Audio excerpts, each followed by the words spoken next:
Bonjour à tous, et bien après avoir fait les tops, passons donc au flop des séries qui ont été diffusées en 2025. Je rappelle que en 2025, j'ai maté à peu près, je dirais, une soixantaine de séries, mais j'ai pas maté Pluribus, j'ai pas maté Adolescent, j'ai même pas maté le final de la série Stranger Things, donc toutes ces séries ne seront pas dans mon flop. Mais pour l'instant, commençons par les mentions honorables, c'est-à-dire les séries que j'étais plutôt déçu, mais ça va, j'ai vu 10 fois pire cette année. Alors on va commencer par la série Task. Alors Task, je la place ici parce que, bon, c'est vraiment une déception, parce que normalement avec les séries HBO, je suis pas trop habitué à être déçu, et en plus Mark Ruffalo, c'est un acteur que j'aime bien. Je trouve que la plupart du temps, quand on le voit soit dans une série, soit dans un film, bah, il nous délivre une plutôt bonne prestation, et c'est plutôt une bonne œuvre. Mais là, ouais, alors peut-être que j'attendais peut-être trop, mais j'ai été vraiment déçu, quoi. Déjà, j'ai été déçu par son rythme, c'est une série qui est extrêmement lente, et quand je dis lente, c'est au-delà du rythme, c'est qu'on s'emmerde un peu. La série, je crois qu'il y avait 3 ou 4 épisodes à se lancer, quoi. Mark Ruffalo, il joue un agent du FBI qui va traquer un gars qui cambriole des maisons qui appartiennent à des gangs, et un jour il va tomber sur la mauvaise maison, c'est-à-dire qu'il va débarquer alors que les gens sont encore là, et il va devoir les tuer. Il y a double track donc qui va s'orchestrer, parce qu'à la fois il y a Mark Ruffalo qui va le traquer pour le débusquer, et à la fois il y a la mafia dont appartenait l'appartement qui va essayer de le retrouver pour le tuer.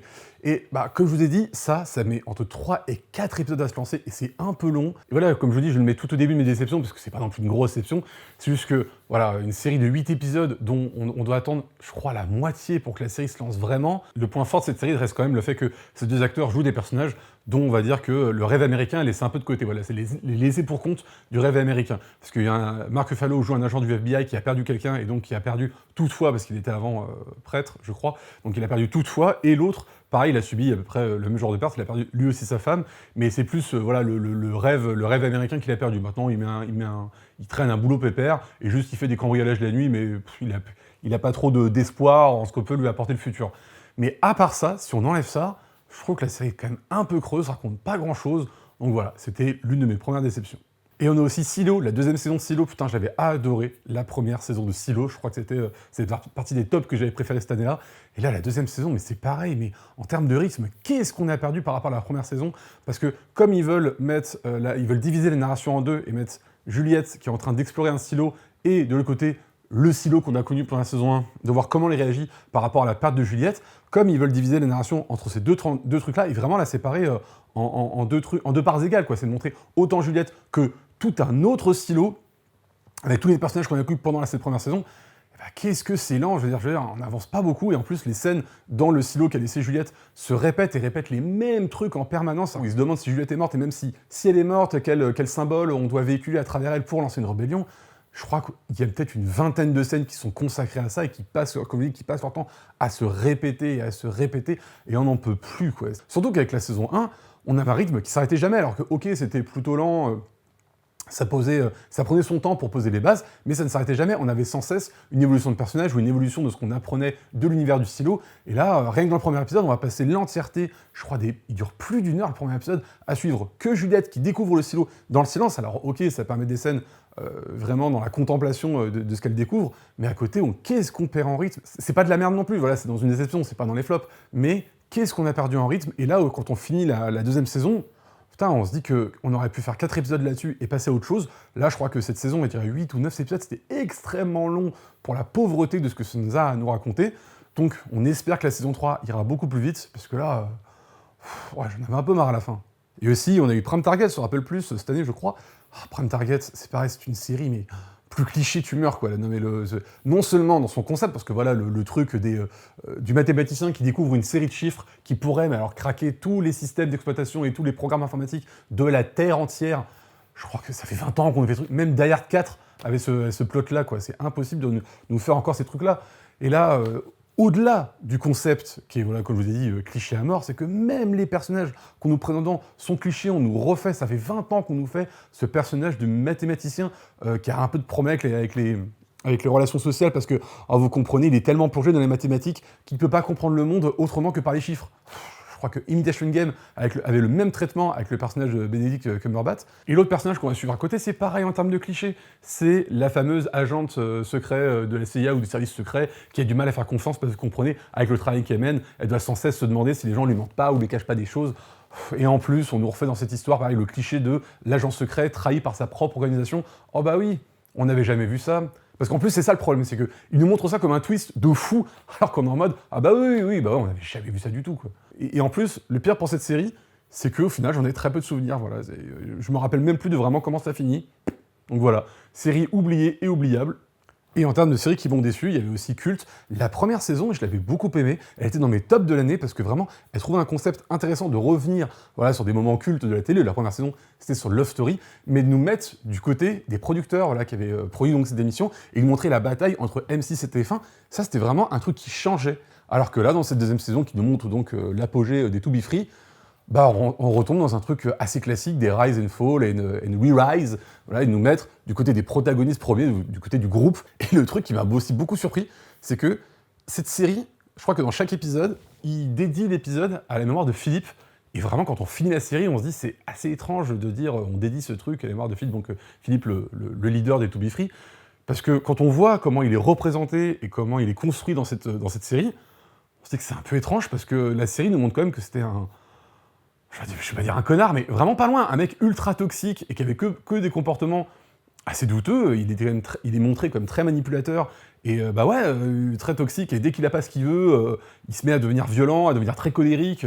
Et à la fin, ils sortent de la diégèse du film pour nous montrer les vrais personnages, le vrai Abdel, le vrai Franck de la réalité véritable. Et c'est un peu étrange de faire ça parce que si on nous montre une série, moi je veux juger la série. Parce que on sort de la série et on regarde les véritables personnes qui ont vécu ça, regarder ces images et parler, bah on tombe plus dans le documentaire et là, je comprends même plus ce qu'on regarde, quoi. C'est vraiment très, très étrange. Et en plus, ils ont donné un rôle au vrai Franck, donc de la réalité. Donc le vrai Franck joue le personnage du coach de Franck dans la série. C'est très bizarre et en fait, on se demande, mais pourquoi il est là ? On a l'impression qu'ils veulent se donner une petite légitimité de se dire, mais regardez, cette série, elle est validée par les To Be Free parce qu'on a un des acteurs qui joue le personnage de son propre coach. Je vois pas trop ce que ça apporte au final, et comme je vous dis, ça devient au final un biopic assez classique de ce qu'on a l'habitude de voir quand on regarde un biopic de groupe ou d'artiste. Voilà, encore une fois, ce sera oublié. Et comme dernière série qui m'a déçu, on va parler de Nine Bodies at the Mexican Morgue. Donc c'est une série qui va nous raconter un petit avion qui se crache la gueule sur une île, et donc les 8 rescapés vont essayer de survivre en ayant à leur bord un tueur qui va donc les assassiner un par un à tour d'épisode. Et en fait, mais c'est que des mauvaises idées sur mauvaises idées, quoi. C'est-à-dire que la première mauvaise idée, en fait, on a droit à un flash forward où on nous montre dès le début que ils vont tous mourir. Voilà, le seul qui va survivre, c'est le tueur, parce qu'on retrouve leur corps, donc je crois que c'est 1 mois ou 2 mois après que l'avion soit crashé, et quand on retrouve leur corps, tous les corps sont inidentifiables, parce que je crois qu'il y a de l'acide qui a brûlé, ils ont tous été brûlés, enfin bref, on peut pas les identifier. Donc le seul enjeu de la série, c'est de dire déjà qui est le tueur, et sinon, bah, dans quel ordre ils vont être tués. Parce qu'on sait qu'ils vont tous mourir. On nous dit, dès le premier épisode, c'est le titre de la série. Donc ouais, j'ai vachement envie de voir ça, quoi. Si le seul enjeu de la série, c'est celui qui va mourir en premier, qui va mourir en deuxième, qui va mourir en troisième, franchement, ça intéresse des gens de regarder ça, parce que moi, pas du tout, je me suis un peu forcé pour la finir en me disant, bon, j'espère qu'il va y avoir un twist de ouf, parce que regardez, je vous mets l'affiche, à votre avis, qui est le tueur ? On se demande vachement, hein. Bah, peut-être la personne la plus mise en avant sur l'affiche, quoi. Et surtout, c'est l'acteur le plus connu de la série, c'est Erin McCormack. C'est un gars qui est habitué au premier rôle dans les séries. Donc, à votre avis, si on prend un acteur comme ça, c'est pour qu'il joue un ou deux épisodes et qu'il se fasse rapidement éliminer ? Quand il faut décider de qui c'est quel tueur, à votre avis, est-ce qu'il y a un gros suspense ? Évidemment que non, on se doute très bien que c'est lui. Donc voilà, cette série, j'ai vraiment pas compris le délire. C'est le seul enjeu de la série, c'est « Ah bah alors on se demande bien qui va mourir en premier, en deuxième ». C'est le seul intérêt à regarder de la série. Ça se demandait qui va mourir, dans quel ordre. Et en plus, les personnages, je comprends pas leur réaction, c'est-à-dire qu'ils comprennent très vite qu'ils ont un tueur parmi eux, un tueur qui allait décimer un à un, parce que le tueur se fait pas chier à attendre des jours et des jours, hein. C'est limite s'il en tue un par épisode, donc c'est limite s'il en tue un par jour. Et ils continuent de rester en groupe. C'est-à-dire que les gars, ils savent qu'il y a un gars qui va les tuer, un par un, et ils disent, bon, bah on va continuer de dormir tous ensemble, on va continuer de manger tous ensemble et tout, alors que... Mais c'est n'importe quoi, enfin je veux dire, si t'es convaincu qu'il y a un gars qui est là pour te tuer, bah barre-toi, essaie de faire ton bail tout seul, essaie de survivre tout seul. T'auras limite plus de chances d'arriver comme ça que en restant groupé. Donc voilà, c'était décevant, c'était limite chiant, mais c'était pas le pire que j'ai vu cette année. Voilà, maintenant qu'on a évacué les mentions honorables, on va pouvoir passer au vrai flop, et on va commencer par les 10e places. À la 10e place, Daredevil, Born Again. Sometimes peace needs to be broken. And chaos must reign. Donc ça va, je le mets à la 10e place, hein, c'est presque une déception, parce que c'était Disney, donc après avoir repris les licences Marvel, qui faisait la série, qui reprenait la série Daredevil, et donc qui était censé relancer toute cette histoire. Et au final, c'est pas un lancement. Ce qu'on regarde, c'est une putain de bande-annonce, pour vendre donc la série Daredevil. Parce que Daredevil, dans cette série, vous y aurez droit qu'à l'intro, et après vous devrez attendre presque la fin de la série pour qu'il vienne en tant que Daredevil. Et cette histoire de Daredevil, enfin de Matt Murdock, qui doit suffisamment reprendre confiance en lui pour reprendre le rôle de Daredevil dans les rues de Hell's Kitchen, alors qu'on a déjà eu cette saison, putain de bordel de merde, on a déjà eu une saison où Matt Murdock perd des fois dans son combat, et devait réapprendre à se battre, à reprendre confiance en lui, pour remettre le costume, pour redevenir Daredevil. On l'a déjà eu, c'était la saison 3 de Netflix, et là on se la retape. Et en plus, et Disney, on vous voit, hein, on voit que quand vous ramenez c'était Punisher sur 1 ou 2 épisodes, c'est juste pour teaser son arrivée dans une prochaine série. Ça se voit, votre technique, et on la connaît, vous la faisiez chez Marvel dans les films, et là maintenant vous la refaites ici dans les séries. C'est insupportable. Parce que sinon oui, hein, comme dans la plupart des séries de Disney chez Marvel, c'est bien filmé, c'est bien éclairé, techniquement, hein, c'est une belle saison, hein, je crois. En plus, c'est des beaux cadres, il y a une belle réalisation, mais pour ce que ça raconte, et encore une fois, c'est pareil du côté pour le grand méchant de Wilson Fisk, on nous essaie de nous le présenter comme un gars qui a abandonné sa carrière criminelle pour se lancer dans une carrière politique pour être élu maire de New York, et dès qu'il devient maire de New York, bah quelle surprise, il redevient criminel. Bah oui, c'est le plus grand méchant de l'univers Daredevil. Qui est étonné? C'est limite ça qu'on attend, et dès l'épisode 2, on se dit, c'est bon, on sait que ça va arriver, donc faites-le et faites-le vite. Ça arrive pareil, ça arrive pleinement à partir de l'épisode 5 ou 6, c'est-à-dire 2 épisodes avant la fin. Super, donc encore une fois, on a regardé une saison de Daredevil pour pas voir Daredevil, pour voir une espèce de teaser, une énorme bande-annonce de 5 heures pour la série. Et peut-être que la saison 2 sera très bien, et j'espère que la saison 2 sera très bien, parce que c'est bon, le teasing, il a ses limites aussi. Hein. Enfin bon, voilà, c'était la 10e place, c'est une série qui m'a un peu énervé, mais continuons. En 9e place, The Last Frontier. We don't know what his endgame is.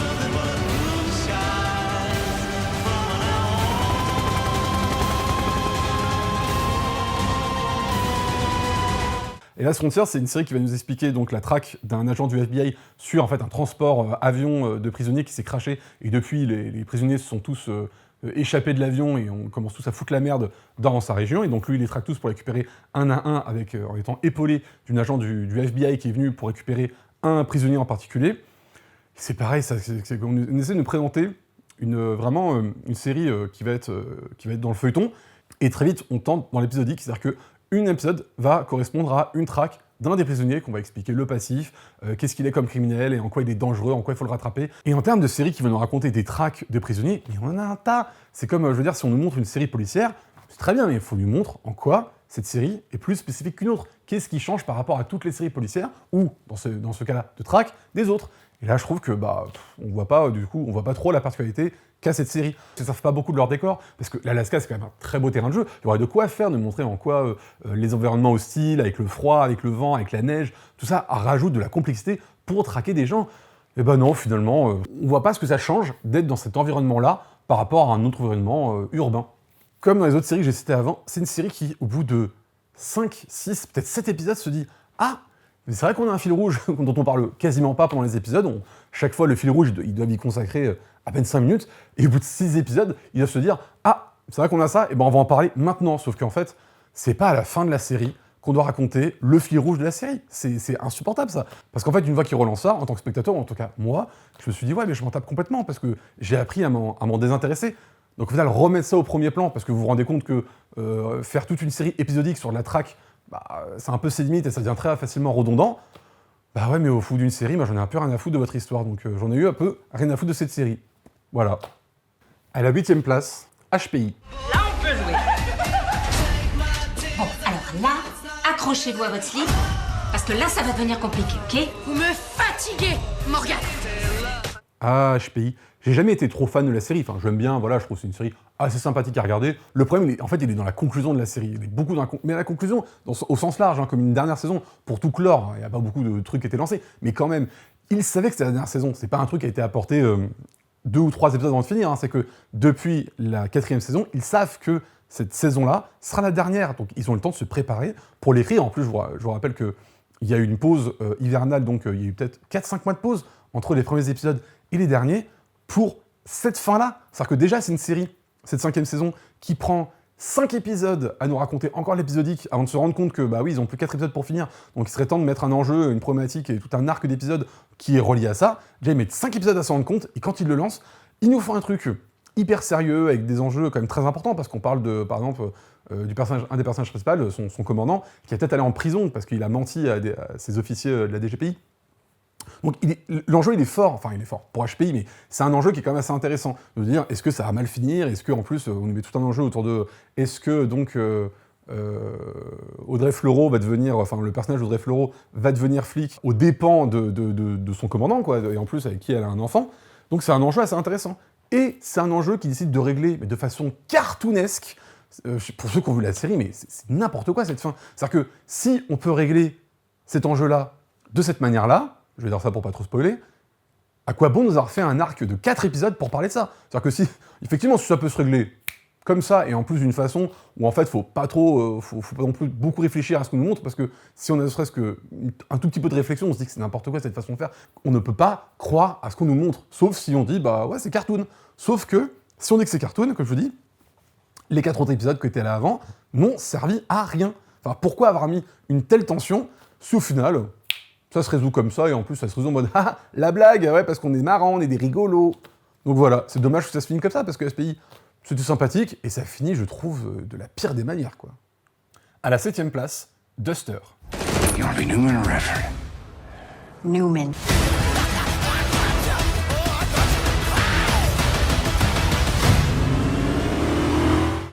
Et Duster, c'est pareil, hein. C'était pas possible de faire ça. Et pourtant, moi je vous dis ça, j'adore J.J. Abrams. J.J. Abrams, c'est quand même un gars qui a fait Lost, Alias, Fringe. Il est quand même, voilà, il a quand même fait plusieurs séries qui étaient franchement cool, qui étaient très très bien. Mais J.J. Abrams, la dernière fois qu'il a tenté une série où il était quasiment le grand responsable à bord, c'était Undercovers. Je crois que c'était il y a plus de 10 ans. Ouais, il y a plus de 10 ans. Et c'était déjà pas terrible. Et là, encore une fois, Duster, oh là là, ouais, c'est ni fait ni à faire. En fait, c'est une série qui a 20 ans de retard. Ça pourrait être une série pas mal si c'était une série qui sortait début des années 2000. Le problème, c'est qu'en 2025, on peut plus faire ce genre de série, parce qu'on a vu ça 40 fois, et surtout, le temps a changé, les temps ont changé, les manières de concevoir une série, de la porter, ont changé. Et lui, il continue de nous faire une série, voilà, comme je vous dis, très très datée. En plus, c'est une série qui veut parler de trucs assez forts, comme les petites mafias locales dans le désert à côté de Las Vegas, et en plus, qui veut nous parler du racisme. Parce que comment il nous parle du racisme, c'est un personnage noir qui va arriver dans un bureau de police et qui va être demandé à être affecté donc sur le personnage de Josh Holloway qui joue une petite main, un homme à pareil, un homme à tout faire d'un petit gars de la mafia locale. Et donc le racisme dans ce personnage qui est joué par cette policière s'exprime en disant « Oh là là, vous comprenez, mon responsable, il veut pas trop me donner les affaires que je mérite, et donc les affaires criminelles où je demande à enquêter dessus. » Vraiment les gars, pour vous le racisme, il s'exprime uniquement dans ce truc-là. On veut parler des thèmes employés comme le thème de la violence ou le thème du racisme, mais dans un cadre hyper léger qui fait que en fait, ça devient un programme familial que n'importe qui peut regarder. J'ai vraiment l'impression qu'ils traitent ces thèmes-là de cette façon-là, pour ça, pour se dire, mais comme ça, même les jeunes, même les enfants, ils peuvent regarder cette série, il n'y a pas de souci. Sauf que les gars, en plus, vous êtes sur une plateforme de streaming, vous êtes sur HBO Max, vous allez juste mettre un panneau d'avertissement et puis faites ce que vous voulez. Mais si vous voulez en parler, il faut vraiment en parler, quoi. Vous voulez pas juste faire ça, quoi. C'est pas possible. C'est limite un peu gênant à regarder, quoi. Et c'est pareil, Josh Holloway, moi j'ai beaucoup de sympathie pour son personnage de Sawyer dans Lost, mais là, c'est pas possible. Il joue un personnage, encore une fois, qui est caricatural au possible, qui est trop léger, il se construit uniquement dans son cliché de homme de main de la mafia, où il commence à se rendre compte que finalement, peut-être que son patron lui dit pas tout ce qu'il a, peut-être qu'il a un rôle à jouer dans la mort de son frère. Super, mais il faut construire le personnage autour de ça, en plus c'est le rôle principal, et on n'essaie jamais de le creuser. Ouais, voilà. Donc encore une fois, ça, Duster, je peux le dire, c'était une des pires séries de l'année, mais sans aucun problème. À la 6ème place, Suits LA. I know what you're thinking of doing. Once you do it, there's no going back. Do you trust me or not? Yes. Damn right. Donc Suits LA, la série spin-off de Suits, Avocat sur mesure. Et Suits, j'ai adoré la série de base. J'ai adoré le fait qu'on nous montre des avocats, mais pas du point de vue du côté des avocats qui plaident des affaires criminelles, avec des meurtres et tout, mais plutôt des avocats tournés autour des droits des entreprises. Ça, c'était vraiment la petite particularité de cette série, mais qui apportait un gros changement. Et en plus, voilà, toute la série était portée par des scènes où c'est des grandes confrontations, où les mecs ils s'envoient des punchlines à la gueule. Ça, c'était très plaisant et très jouissif à regarder. Et là, dans cette série, ils ont pris tout ce qu'il y avait bien en Suits et ils l'ont enlevé. C'est-à-dire qu'on n'a plus... on avait Gabriel Marthe qui jouait donc un des premiers rôles de la série Suits de base. Et là, dans cette série, on a Stephen Armel qui joue un personnage qui a juste pas envie d'être là. Et en fait, il entraîne le spectateur dans ce truc-là. C'est-à-dire que nous aussi, en tant que spectateurs, le plupart du temps, quand on le voit arriver, on fait « Mais t'as même pas envie d'être là, donc j'ai pas envie de te suivre. Parce que tu fais ton ouin-ouin, il tire la gueule, et il a pas envie d'être là. » Enfin, c'est chiant, quoi. Et j'ai vraiment l'impression que la série elle aussi, n'a pas confiance dans ce qu'elle propose, et c'est pour ça qu'elle essaie de multiplier les narrations, parce que en même temps qu'on nous raconte donc Stephen Amell, qui joue l'avocat, qui essaie de tenir à flot son entreprise, on nous fait un milliard de flashbacks pour nous raconter comment il en est arrivé là. On nous présente voilà, le fait qu'avant c'était un avocat pénaliste, qui était en guerre contre la mafia lui aussi. Et le deuxième point qui me fait vraiment croire qu'ils n'avaient pas confiance eux-mêmes dans leur série, c'est que dès l'épisode 3, ils ramènent Gabriel Marthe, donc qui jouait l'avocat dans la série de base, et c'est pas juste il le ramène pour un petit caméo, non, il est partie intégrante dans l'épisode, il reste plusieurs fois dans l'épisode, et pire, c'est un personnage qui va voir Stephen Amell pour prendre conseil. Donc en fait, on a l'impression d'une grosse mise en abîme de la série spin-off qui va prendre conseil dans la série de base pour dire « explique-nous comment on fait une bonne série, parce que nous, on n'y arrive pas beaucoup, donc vas-y, aide-nous, copain. » Et au final, on se fait chier, c'est une série où on s'en met quand même pas mal, parce qu'on retrouve jamais l'essence de la série. Bien sûr, c'est un spin-off, donc il faut faire un truc différent, mais il faut quand même qu'on retrouve un peu l'esprit de base de la série, et l'esprit de base, on le retrouve, comme je vous dis, à aucun moment. Donc, on s'emmerde. Et au final, quand la série s'est fait annuler, j'étais plutôt d'accord avec les audiences. C'était pas une bonne série, il fallait mieux qu'elle s'annule. Faut faire autre chose. En tout cas, une bonne série. En 5e place, The Last of Us.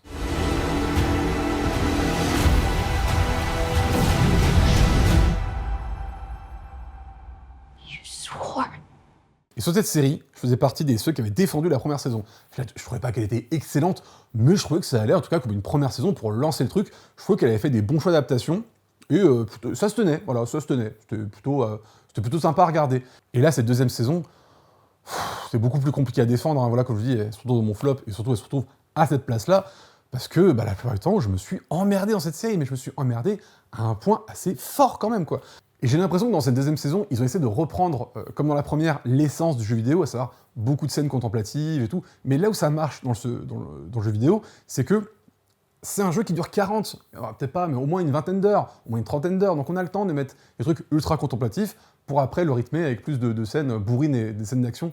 Que là, le rythme, il est complètement aux fraises, mais c'est vraiment n'importe quoi. On va passer de 1 ou 2 épisodes, mais bourrés d'action, à 2, 3, je crois, 4 épisodes derrière, où on s'emmerde, où c'est que de la discussion. Et j'ai aussi l'impression, comme dans Suits LA, que dans la deuxième saison de Last of Us, les créateurs et toute l'équipe qui a fait cette série étaient quand même conscients que la charge émotionnelle qu'il va avoir pour Abby, elle est quand même pas très présente dans cette deuxième saison, donc ça va être un peu compliqué si c'est l'unique personnage avec lequel on doit suivre cette saison 3. Donc c'est pour ça que c'est elle qui ouvre la deuxième saison, avec la scène qui dans le jeu vidéo est beaucoup plus tard, parce qu'il fallait qu'elle soit présente, et en plus c'est pour ça aussi qu'ils ont changé tout le dialogue avec Joël avant qu'elle le tue, parce que dans le jeu vidéo, elle fait un discours assez bref, alors que là, dans la série, comme je vous dis, c'est un discours qui, je crois qu'il doit durer 1 à 2 minutes. Et ouais, il y a des choix que je ne comprenne pas. En plus, la direction d'acteur, qu'est-ce qui s'est passé? Ellie, dans cette saison, elle devient insupportable. Elle se la pète de ouf, c'est un truc... Alors que dans le jeu vidéo, elle est plutôt confiante, en fait, c'est ça, quoi. Mais là, dans la série, c'est je me la pète, je sais mieux que toi, elle désobéit à tout le monde. Et comme je vous dis, après la mort de Joël, on va passer 4 épisodes à s'ennuyer, mais de mort, quoi. C'est-à-dire que même quand ils décident de partir de la ville pour aller venger Joël, et là, on a droit à 1 milliard de scènes de discussion. Encore une fois, ils nous refont la scène, mais comme dans le jeu de la scène de la guitare où elle a joué la chanson Take On Me. Mais on s'en tape. On veut voir un univers développé. Et là, tu peux crever pour voir l'univers développé. Franchement, ceux qui n'ont pas joué aux jeux vidéo et qui regardent uniquement la série, mais bon courage pour qu'ils comprennent ce qu'ils regardent, parce que je suis pas sûr. Et qu'ils aient apprécié ce qu'ils regardent. Bon, manifestement, cette série a été beaucoup critiquée et vachement descendue par la critique, donc j'ai l'impression que la plupart des gens n'ont pas aimé ce qu'ils ont vu. Et j'espère que dans la 3e saison, ils vont apporter de gros changements qui vont leur permettre un rythme beaucoup plus soutenu, beaucoup plus maîtrisé, parce que là, c'est plus possible. Tous les problèmes de cette 2e saison découlent du problème de rythme. Il faut adapter, mais vraiment adapter. On ne peut pas juste faire un copier-coller du jeu vidéo, juste en omettant des fois 4 heures par-ci, 4 heures par-là. Et je pense qu'ils font ça à cause des fans en disant « Ouais, mais si on change trop la série, les fans vont pas aimer ». Bah ouais, mais il y a un moment, les gars, vous faites une série, hein. Le jeu vidéo, c'est un jeu vidéo, et le série, c'est une série. Ce n'est pas le même médium, et il faut adapter des gros changements si vous voulez que la série se tienne. Et là, cette 2e saison, elle se tenait pas du tout. Mais il y a eu pire. À la 4e place, High School Radical. Je vais partir à la recherche de mes amis de l'époque pour savoir si, oui ou non, l'Amérique que j'ai connue il y a 10 ans existe encore aujourd'hui et si je peux toujours m'entendre avec mes potes trumpistes. Donc ce documentaire qui va être narré par un gars qui a fait 1 année de scolarité à l'étranger aux États-Unis, donc il a eu une bande de potes pendant 1 an et après donc il est revenu chez lui. Et 10 ans après, il va retourner aux États-Unis pendant l'élection, la deuxième élection de Trump aux États-Unis, pour discuter avec ces gars, avec les potes qu'il avait connus, de pourquoi maintenant la plupart de ses potes votent Trump et sont pour Trump et tout. Et bah, je crois que c'est le documentaire le plus vide que j'ai vu depuis un moment. mais qu'est-ce qu'il est creux. C'est un documentaire qui veut sans cesse mettre des sujets, mais sans vouloir en parler. Parce que c'est quand même un gars qui va essayer de nous expliquer que, voilà, depuis Trump, donc les gens qui sont opposés sur leur opinion politique ne peuvent même plus s'entendre, ne peuvent même plus rester amis. Et on se dit, mais ok, donc t'exposes ça. Donc moi, ma première question, c'est qu'est-ce qui a fait que c'est depuis Trump, parce que la diversité d'opinion politique, elle existe depuis tout temps. Donc qu'est-ce qui a fait que maintenant, depuis Trump, les gens sont encore plus polarisés politiquement et sont encore plus impossible de rester potes avec des gens qui ne pensent pas comme eux. Et compte là-dessus, il ne va jamais expliquer le pourquoi. Il va continuellement dire « Ah là là, c'est comme ci, c'est comme ça. Ok, pourquoi ?» Il n'en parlera jamais. Justement, c'est le principe d'un documentaire, c'est d'aller plus loin dans la réflexion, de nous expliquer pourquoi c'était moins le cas avant et qu'est-ce qui fait que ça a changé et que c'est maintenant, ça a donné ce résultat-là. Il n'en parlera jamais. Mais en plus, il nous montre que c'est un gars qui connaît les gens qu'il va interviewer. Il était pote avec eux, il a passé 1 an de scolarité avec eux. Donc on se dit « Ah super, donc c'est un gars, comme il est pote avec eux, il va pouvoir aller plus dans le détail quand il va les interviewer, plus qu'un simple reporter, un gars random qui va leur poser des questions pour une chaîne locale ou nationale. » Et non, les questions qu'il nous rapportent, quand on voit les interviews, on se dit ouais, t'as les mêmes questions et les mêmes réponses que n'importe quel sujet de JT ou de reportage d'un gars random. Qu'est-ce qui change? Qu'est-ce que tu apportes toi en étant leur pote? Rien du tout. Et pour le coup, je suis très surpris de la réaction générale qu'il y a eu autour de ce documentaire, parce que j'ai vu la plupart des gens bien apprécier ce commentaire. Le mec a été reçu chez Quotidien et tout, donc vraiment je comprends pas. Peut-être que je suis passé à côté d'un truc, mais moi j'ai trouvé ça vide et creux. En 3e place, Countdown. We're working to stop a weapon of mass destruction. They were just here. I'm going out saving some. J'ai voulu y croire à cette série. J'ai voulu y croire à cause d'un truc. Lui, Jensen Ackles. Et je l'ai regardé et voilà, c'est nul. Ah là, je peux le dire, c'est nul. C'est une série qui est ringarde et en plus qui a 20 ans de retard, c'est nul. Et en plus, c'est une série qui parle ultra mal son nom, parce que la série s'appelle Countdown, donc compte à rebours. Et vas-y, bois ton thé là-dessus, il n'y aura jamais ça dans la série. Il n'y a jamais de course, il n'y a jamais d'urgence.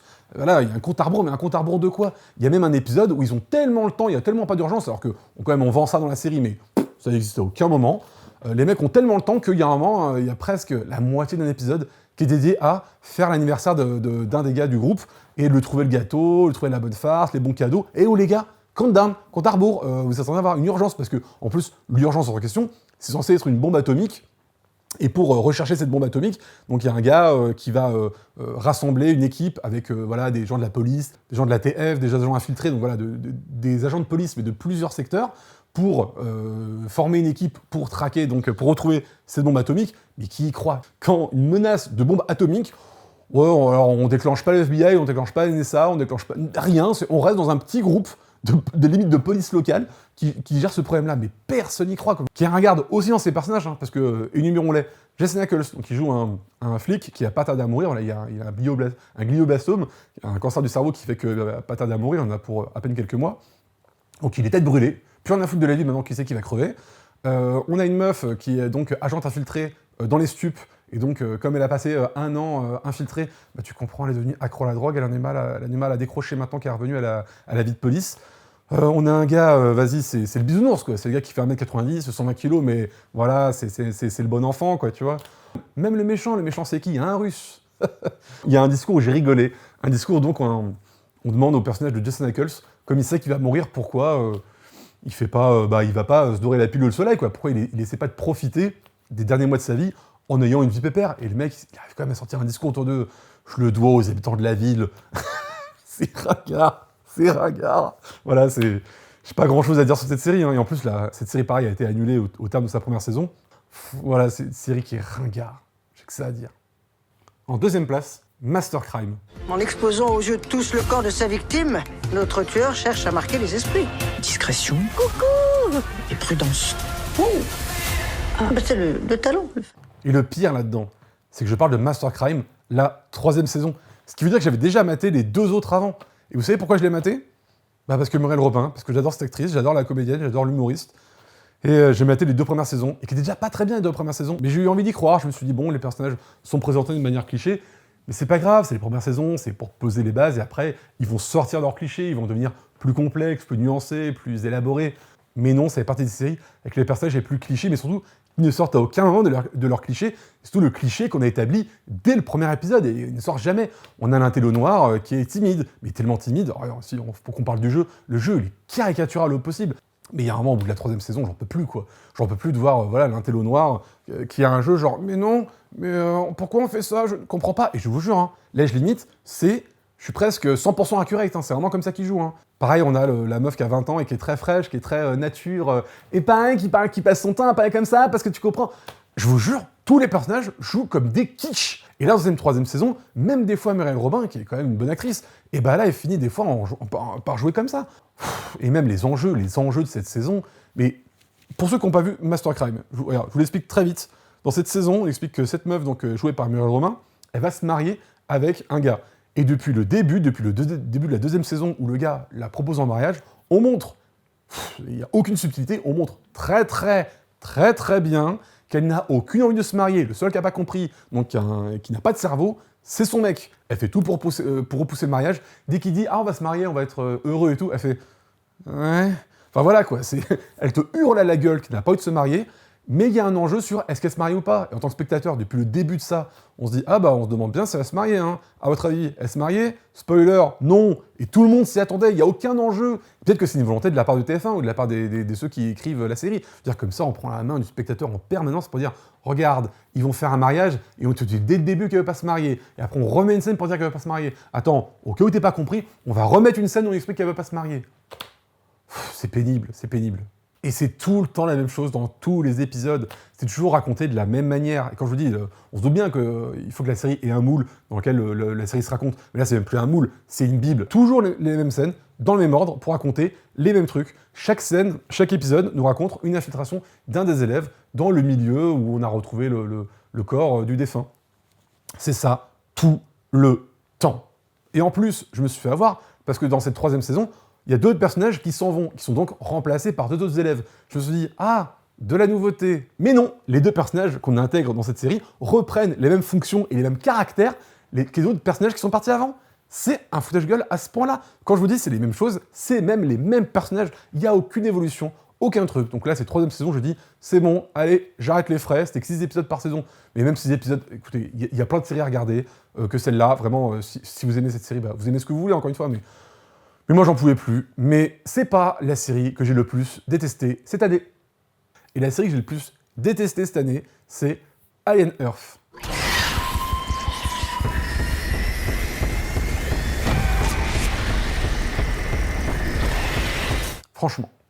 Franchement, qu'est-ce qu'on a fait pour mériter une série pareille? Moi, je me demande, parce que moi, je suis un grand fan de la saga Alien, et même les films Alien, les 2 derniers, donc Prometheus et Covenant, que je porte pas de mon cœur. Loin de là, je les préfère à ça. Parce qu'ils essaient de développer un truc, ils essaient de changer un truc. Là, dans cette série, c'est une horreur ce qu'ils font de l'Alien. C'est un truc à pas faire, où on se demande, mais pourquoi ils ont fait ça? Parce que franchement, faire toute une série pour nous expliquer que l'Alien, donc un des plus grands prédateurs de l'histoire du cinéma de la science-fiction, va devenir le petit chien-chien du personnage principal, mais les gens qui font la série, là, est-ce que vous êtes quand même conscients qu'en faisant ça, vous annihilez toute peur qu'on a pour l'alien. Parce que si on arrive à faire une série où on nous met un personnage qui arrive à communiquer avec lui, non seulement qui arrive à communiquer, mais qui arrive à le dresser. Et comment voulez-vous qu'après, on développe une peur envers l'alien? Et je rappelle que Alien Earth, c'est un préquel à toute la saga Alien. Parce que donc, c'est une série qui nous raconte une expérience. C'est une expérience où on va prendre des enfants qui sont atteints de maladies incurables et on va transférer leur conscience dans des corps d'adultes robots. Donc on se dit, ah, c'est marrant, on va avoir des enfants qui sont censés avoir 10-15 ans, mais qui vont être dans des corps d'adultes. On va avoir une espèce de dissonance entre leurs âges. Mais le problème, c'est que ça marche pas parce qu'ils poussent le trait. C'est-à-dire qu'on sait que c'est des enfants qui ont entre 10, 12, 13 ans. Mais comment ils parlent, comment ils s'expliquent dans la série, on a l'impression de voir des maternelles, quoi. C'est « Maman n'aime pas que je fasse ça, mais il faut le faire. » Et « Ah, non, mais j'ai peur, je mets les mains comme ça. » Ça ne fonctionne pas du tout. Et en plus, c'est censé être un centre de recherche. Donc, je rappelle un centre de recherche, un centre où on étudie. Et pire qu'on étudie, c'est une expérience qu'on est en train de regarder. Donc, ils sont censés faire quand même des analyses, des études. Et ils se rendent compte que Wendy, donc quand même la première personne sur laquelle ils ont fait cette expérience, elle arrive à communiquer sans qu'ils savent vraiment pourquoi. Ils savent pas comment elle arrive à communiquer avec les aliens. Et bah ok, on est dans un centre de recherche. Mais tu penses qu'ils vont s'intéresser? Tu penses qu'ils vont essayer de comprendre pourquoi, d'où ça vient? Qu'est-ce qui lui permet ça? Non, non, ils savent qu'elle arrive à communiquer avec les aliens et à aucun moment ils se demandent pourquoi. Ah ouais, la recherche, elle est comme ça, hein. Et au-delà de ça, il y a aussi 4 épisodes pour nous raconter l'étude des aliens qui font sur donc je crois qu'il y a 4 ou 5 espèces d'aliens qui ramènent du vaisseau Magellan. Quand le vaisseau Magellan s'est crashé, ils en ramènent 4-5.